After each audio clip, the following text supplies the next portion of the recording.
Hello everyone, I am Amit Kumar और आज हम करने वाले हैं इलेक्ट्रोस्टैटिक्स का एक टॉपिक, इलेक्ट्रिक फील्ड। ठीक है, तो हमने लास्ट क्लास में पढ़ा था हमने कूलम्ब्स लॉ। ठीक है, अगर आपने नहीं पढ़ा होगा तो लिंक डिस्क्रिप्शन में दे दूंगा, आप देख लेना उसको। ठीक है, उसके बाद इलेक्ट्रिक फील्ड स्टार्ट करना। ठीक है, तो बेसिकली हम मतलब सब समझते हैं कि इलेक्ट्रिक फील्ड होता क्या है। ठीक है, तो अब आपने मकड़ा देखा होगा। ठीक है, तो इलेक्ट्रिक फील्ड क्या होता है, जैसे मकड़ा अपने आसपास में अपने सराउंडिंग में जाल फैलाता है, उसी तरीके से जो चार्ज जो होता है अपने आसपास में जाल फैलाता है। चार्ज जो है, जैसे मान लो कोई चार्ज है, अपने आसपास में क्या है, जाल फैलाता है, ऐसा जाल। ठीक है, मान लो ये मकड़ा है। ठीक है, ये चार्ज है। ठीक है, तो ये क्या करेगा, तो मकड़ा क्या करता है कि जो भी इसके सराउंडिंग में आता है, यानी जो भी इसके रेंज में आता है, ठीक है, इसके पास, तो उसको क्या करना है, या तो अपने चपेटे में ले लेता है। ठीक है, क्या करता है, अपने चपेट में ले लेता है। उसी तरीके से चार्ज जो है अपने सराउंडिंग में, अपने रेंज में इलेक्ट्रिक फील्ड प्रोड्यूस करता है, जिसकी वजह से दूसरे चार्जेस के ऊपर जो रखे होंगे, दूसरे चार्जेस उनके ऊपर फोर्स लगा के या तो अट्रैक्ट करेगा या फिर रिपेल करेगा। ठीक है, तो मेन इलेक्ट्रिक फील्ड का मतलब हमारा ये होता है। तो इलेक्ट्रिक फील्ड क्या होता है, एक जाल की तरह होता है, जिसकी वजह से दूसरे चार्जेस या तो अट्रैक्ट हो जाते हैं, चार्ज के पास चले जाएंगे, या फिर रिपेल हो जाएंगे, यानी चार्ज से दूर चले जाएंगे। ठीक है, तो इसका कंसेप्ट भी एक मकड़े के कंसेप्ट की तरह है। ठीक है, अब हमारा जो इलेक्ट्रिक फील्ड होता है, उसको हम अगर कोई पूछे कि इलेक्ट्रिक फील्ड होता क्या है, तो हम उसको कैसे बताएंगे कि इलेक्ट्रिक फील्ड क्या होता है। ये तो हमें पता है कि ये मकड़े की जाल की तरह होता है, चार्जेस को रिपेल करता है, फिर अट्रैक्ट करता है। ठीक है, बट जो दूसरा पूछेगा उसको ही नहीं पता, तो उसको कैसे समझाएंगे कि इलेक्ट्रिक फील्ड होता क्या है। तो उसको हम कैसे समझाएंगे, जैसे हमारा एक कोई चार्ज है, ठीक है ना, और ये हमारे पास दूसरा चार्ज है। ठीक है, तो क्योंकि ये चार्ज है तो दूसरे चार्ज पे फोर्स लगाएगा ही लगाएगा, है ना, लगाएगा ना। और वो फोर्स कितना लगेगा, तो हमें कूलम्ब्स लॉ पता है कि क्या होता है, 1/4 pi epsilon naught Q magnitude of charge 1 into magnitude of charge 2, यानी 1 कूलम्ब डिवाइडेड बाय डिस्टेंस का स्क्वायर। ठीक है ना, तो ये फोर्स क्या आ रहा है, हमारा फोर्स यहाँ पे क्या आ रहा है, 1/4 pi epsilon naught Q divide by R square. अब इस यहाँ पे क्या है, यहाँ पे क्या है, यूनिट पॉजिटिव चार्ज पे फोर्स लग रहा है ना, तो जो ये वाला फोर्स पे जो आएगा, ये वाला जो फोर्स आएगा, क्योंकि यूनिट पॉजिटिव चार्ज पे फोर्स लग रहा है, तो ये जो फोर्स जो होगा वो किसके इक्वल होगा, इलेक्ट्रिक फील्ड। ठीक है, फोर्स जो होगा वो किसके इक्वल होगा, इलेक्ट्रिक फील्ड के। तो हम क्या बोल सकते हैं कि इलेक्ट्रिक फील्ड क्या होता है, अगर हमने कोई चार्ज रखा, तो जितना फोर्स वो 1 कूलम्ब चार्ज पे फोर्स लगाएगा, वो किसके इक्वल होगा, इलेक्ट्रिक फील्ड के। ठीक है, तो इसका डेफिनेशन क्या होगा, मैं यहाँ पे डेफिनेशन लिख देता हूँ। ठीक है, electric field is defined as the force data unit positive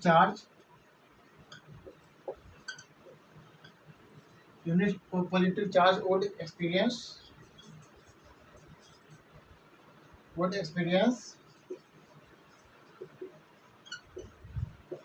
when placed at that point, ठीक है, तो इसका मतलब क्या है, किसी किसी चार्ज से कुछ दूरी पे 1 कूलम चार्ज रखते हैं तो वो जितना फोर्स एक्सपीरियंस करता है 1 कूलम चार्ज, वो किसकी इक्वल होगा, इलेक्ट्रिक फील्ड में। ठीक है, एक तो हमें समझ में आ गया कि इलेक्ट्रिक फील्ड क्या होता है। ठीक है, और इलेक्ट्रिक फील्ड किसी को समझाना हो तो हम कैसे बता सकते हैं, बट जब हम न्यूमेरिकल सॉल्व करेंगे, ठीक है, तो ये तो यूज होगा नहीं, है ना, तो कुछ और भी कंसेप्ट होते हैं। ठीक है, तो वो कैसे करेंगे, तो देखिए क्या होता है, जैसे यानी यूनिट पॉजिटिव चार्ज पे जो फोर्स लगता है वो इलेक्ट्रिक फील्ड के इक्वल होता है।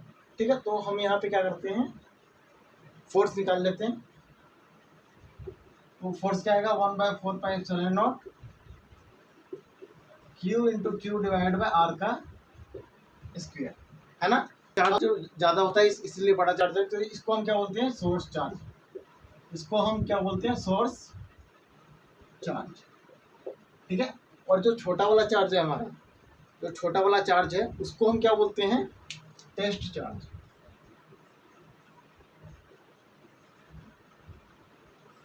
जो छोटा वाला चार्ज है उसको हम क्या बोलते हैं, टेस्ट चार्ज, और इस बड़े वाले चार्ज को सोर्स चार्ज। नोट कर लीजिए।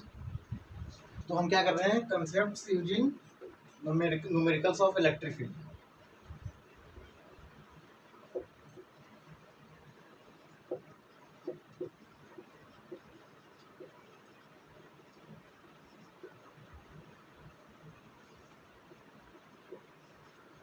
ठीक है, तो हमारे पास दो चार्जेस थे, एक था क्यू और दूसरा स्मॉल क्यू, है ना।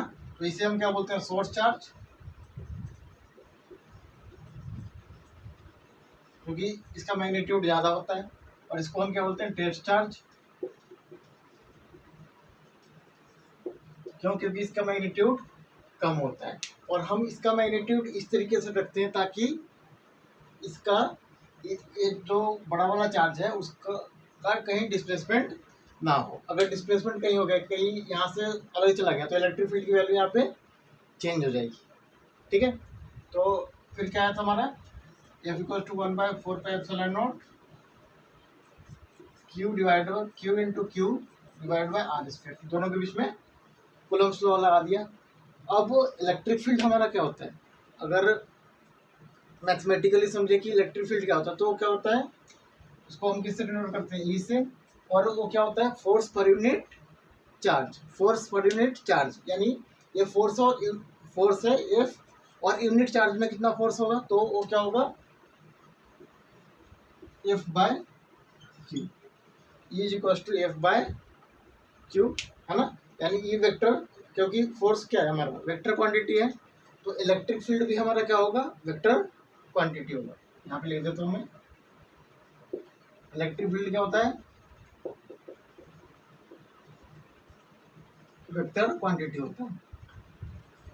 क्यों, क्योंकि वो किससे आता है, फोर्स से।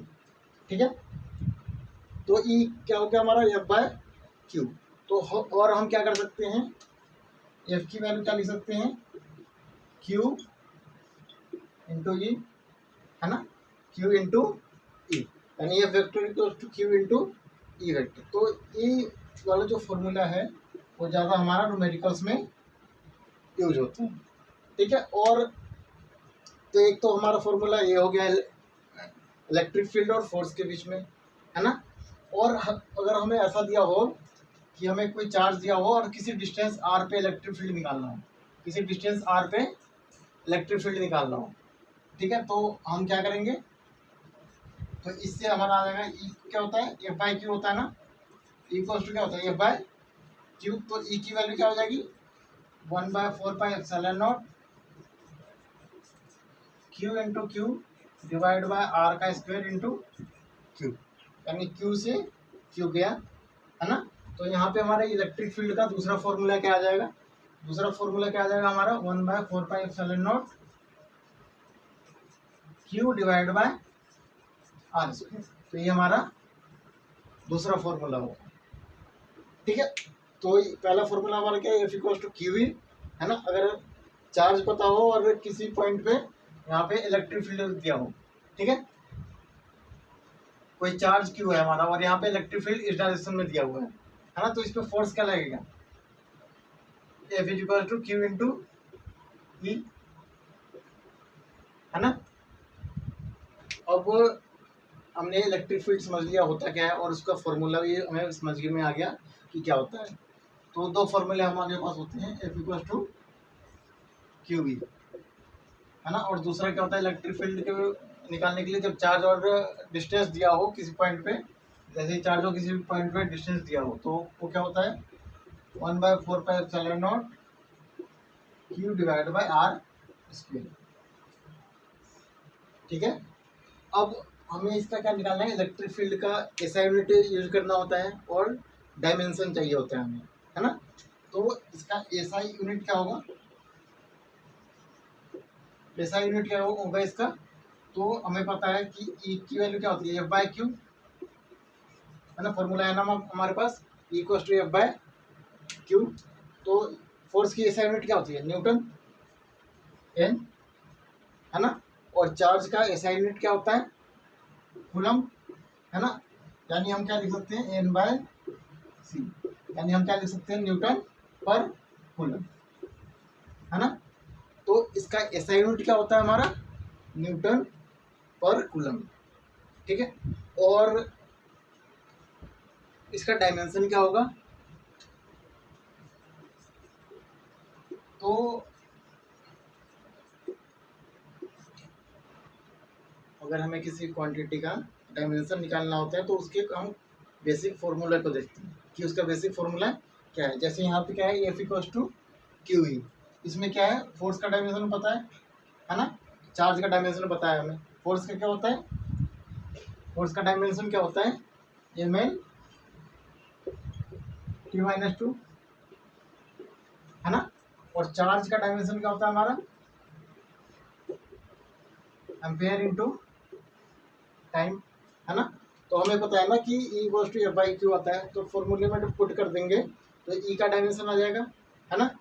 तो वो क्या आएगा हमारा ई इक्वल्स टू एफ, यानी M L T minus two E का डायमेंशन स्क्वायर ब्रैकेट में एनक्लोज करते हैं ना, डिवाइड बाय कूलम यानी एम्पेयर इंटू टाइम, यानी ये क्या आ जाएगा हमारा M L T minus three A inverse हमारा आ जाएगा इलेक्ट्रिक फील्ड का डायमेंशन। तो इलेक्ट्रिक फील्ड का डायमेंशन क्या होता है M L T minus three A inverse, ठीक है। अब हम करते हैं डायरेक्शन ऑफ इलेक्ट्रिक फील्ड, ठीक है। अब मान लो ए प्लस 4 कूलम चार्ज है ना।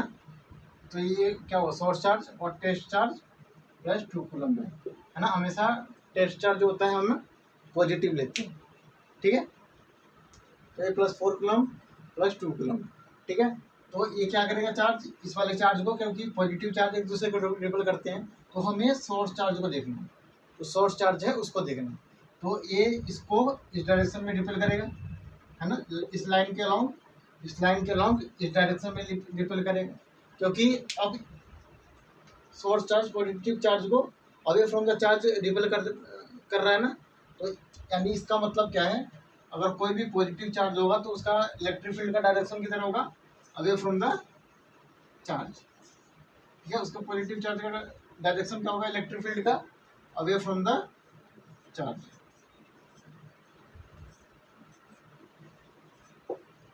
ठीक है। और जितना दूर ज़्यादा जाएगा उतना ही इलेक्ट्रिक फील्ड की स्ट्रेंथ चार्ज से कम होती जाएगी, चार्ज से जितना दूर जाए हम जाते जाएंगे इलेक्ट्रिक फील्ड की स्ट्रेंथ कम होती रहेगी, ठीक है।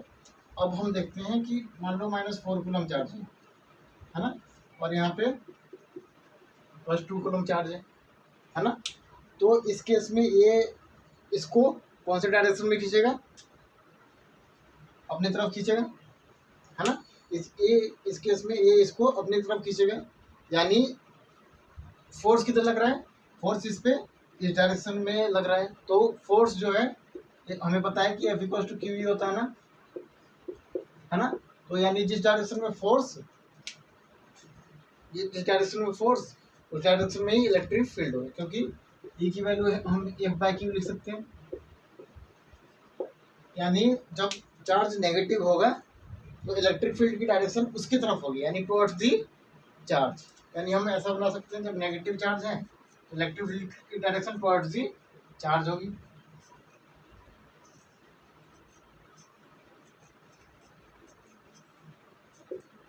ठीक है।